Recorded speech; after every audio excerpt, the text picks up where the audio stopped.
Hey guys, welcome to the Liberal Hive Mind, a channel solely focused on exposing the abundant hypocrisy of the left. Oh, okay, so I guess here it is. The next desperate step of the Democrats, huh? You know, unfortunately for them, I don't think they've realized that the deeper you sink, the lower you go. But I'm not necessarily so motivated to wake them out of their delusional slumber. They just don't frickin' get it, you know? Every single time when the left loses because it's pivoting way too far left, what conclusion do they come to? Yup, ding ding ding, a lot of you guys probably got it. We lost because we didn't go left enough. It's always somebody else is the problem, not me. And if it's not that, it's complete, utter delusion, fabricating some sort of conspiracy theory like Russia collusion, as if Vladimir Putin is secretly the puppet master behind the American electoral system. And so in a world where nothing is ever your fault, you're never held accountable for your horrible policies, your leadership failures, when you never actually have to confront reality, well, what do? You stoop down even lower and continue to move the goalposts, trying to activate some sort of move to change the system towards your benefit. Yeah, of course, we know the ultimate play here for Democrats is mass amnesty to illegal migrants, basically giving them indefinite control of the country. But if it's not that, it's abolishing the Electoral College. Yeah, that's how we'll win. Not appealing to voters, coming back to economic common sense. No, just stack the deck in our favor, and if it's not that, it's stacking the Supreme Court or stacking the Senate. But when all that failed, of course, like I was mentioning earlier, you gotta go even lower as a Democrat. Yeah, now we got Democrats calling for a constitutional amendment that would lower the voting age to 16. Yeah, let's brainwash 16-year-olds to win. That's how we're gonna win. Holy frickin' crap. I know the intro's getting a little bit lengthy at this point, but just bear with me. Remember that time where Michelle Obama said, "When they go low, we go high"?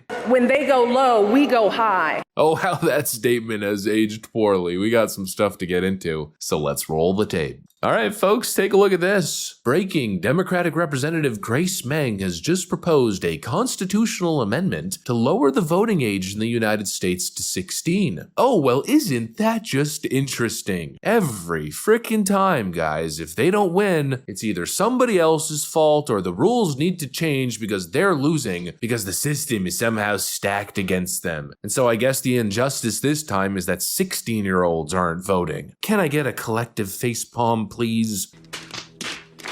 These people are out of their damn minds. What are they even going on about? 16-year-olds. These are people that you don't trust to drive on their own. You don't trust to live on their own, to drink alcohol. They don't have their lives together, mostly. They don't know how to pay taxes. And I mean, really looking at the sad state of affairs these days, even freaking 18 and 21-year-olds are kind of floating in the same boat. But Democrats are proposing that 16-year-olds vote in elections. Yeah, that's patently insane. But again, really, it's Democrats showing their freaking hand. They're showing us their cards. They're telling you where the strategy is. Again, Democrats don't want to win on policy, on track record, and it certainly doesn't seem like they want to win on the backs of charismatic leaders anymore. They just want a mindless puppet that they can control and step into the White House. No, they just want to win by brainwashing young people. That's what the whole Harry Sisson experiment was about. You know, people really need to stop worrying about Gen Z and young people voting for President Biden in 2024 because, look, it's going to happen, and I'm here to reassure you. In early December, a YouGov poll was released showing President Biden beating Donald Trump among voters aged 18 to 29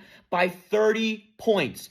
30 points. That's a huge margin. Now, look, all these other Trump Republicans will show you these polls of Donald Trump leading the youth vote by 1 point, or Biden only leading by 1 point, or the candidates being tied. But the thing about those polls, they're done by phone. I don't know a single young person who is picking up their phone from a random phone number to talk about their political opinions. I know we have some parents watching who can't even reach their kids via phone call because I'm the same way, let alone a random pollster. So look, we all got to take a deep breath. There is certainly work to be done among young voters for 2024, but that does not mean that Gen Z wants to go back to the years of Donald Trump, which included chaos, insurrection, not caring about our policy beliefs, and more. We can do this. We just got to put in the work. Let's go. I want to remind everybody that Gen Z has America covered. We will not let any of these destructive candidates in the Republican Party win in 2024. Look, Donald Trump has said that even if he is convicted, he will remain in the presidential race. And that's okay. That's fine. I'm not worried because my generation pays attention. So if it's Biden versus Trump again, we will absolutely be supporting President Biden and his historic accomplishments.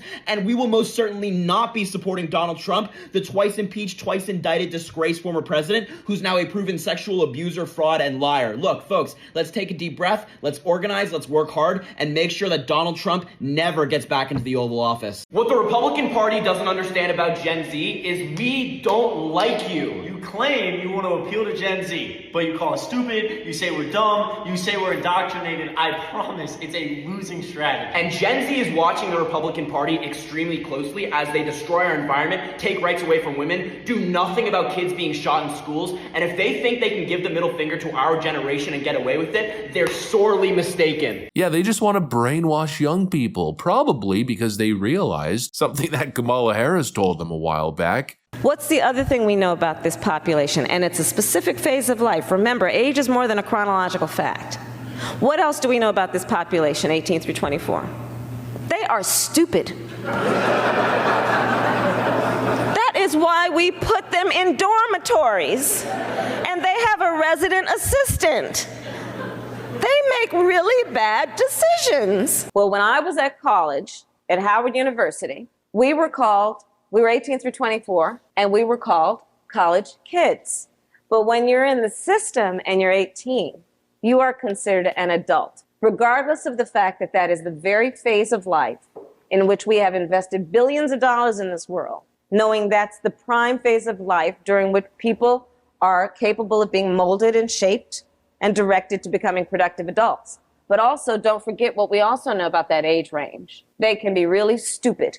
Yeah, they probably took that message quite literally and thought to themselves, aha, that's the key to endless power. That's the key to having a Chinese-style dictatorship. Give 16-year-olds the right to vote and let's propagandize them on our Chinese TikTok app. Absolutely freaking insane. They're essentially saying it out loud. I mean, who supports this stuff? Men can get pregnant. No voter ID. 16-year-olds should vote. 16-year-olds. That's insane. Boys should play in girls' sports. What the frick is going on with the left these days? They've lost their damn minds. But honestly, that might be the naive approach, to just write them off as crazy. I don't think it's crazy. I think it just appears crazy because people who are willing to do anything to get power, to control, to expand their influence, well, they tend to do some pretty crazy stuff, huh? Anyways, that's pretty much what I got for you guys on this one. Hopefully you enjoyed the video. If you did, make sure to leave a like and possibly subscribe. Thanks for watching, and I'll see you on the next one.